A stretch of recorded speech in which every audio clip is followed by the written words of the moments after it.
So one way to improve our relationship with the past is to start digging into your family tree. Beyond your grandparents, most people have no idea who are the members in their family tree. If you do, that's awesome. But I'm talking to the vast majority of people who do not. When you can dig into your family tree, you'll find people who led interesting lives and who made interesting decisions. You see, looking into your family tree isn't about finding all the heroes. It's about understanding that because your ancestors were human, it means that they made decisions that may not have worked to the greater good, even though they're making that decision to benefit their own family. So if you have the courage, you can start asking family members about who is in the family tree.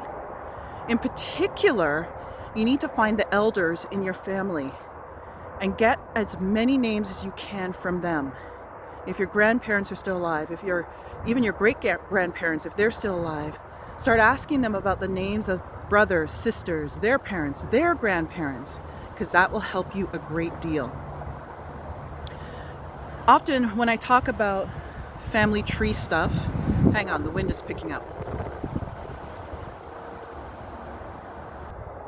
All right, yeah, so I mentioned family tree stuff, and I often get someone say, well, suppose I didn't know my biological parents, or I'm adopted, so I have no idea who is my biological family.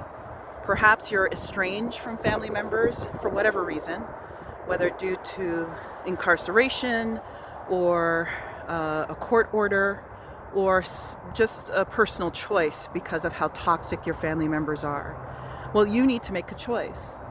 You can either build the family tree for the people who you have adopted as family members yourself, or you can decide that in order to get your family tree, you can go around those in your family who you consider to be toxic. So there are ways in which you can even put together your family tree, even if you don't have a great relationship with your biological family members, or perhaps no relationship at all, for whatever the circumstances. Hang on, the wind's picking up again. My patrons in my community on Patreon had access, and still have access, to a mini course I put together called Decolonize Your Ancestry. When I had started my community on Patreon, I had just gotten the results from a DNA company on the DNA makeup in my, DNA. And a lot of my patrons had as well, and they were asking the question, well, what do I do now? And so I put together a 10-lesson mini course called Decolonize Your Ancestry. And it was instrumental in helping my patrons understand what they needed to capture and how to find those records so that they can start completing their family tree.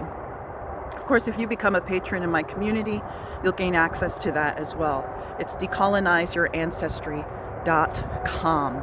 So starting with your own family tree makes it more personal, and then you're better able to start repairing your relationship with the past. Now, I'll admit that when you're searching your family tree, you're going to find things that you're not going to like. There are some things that are going to hurt you. So the truth is it might be damaging. I've had patrons share with me that after taking a DNA test, some revelations were revealed. And so you need to have some courage, but you also need to go into this with a bit of curiosity. Try not to pass judgment on family members and the choices that they made in the past. In other words, approach your family tree with an air of curiosity, like an autobiographer or a biographer, rather than the judgment of an investigative journalist. And that's the way that you can continue to compile the names in your family tree and start to repair your relationship with the past.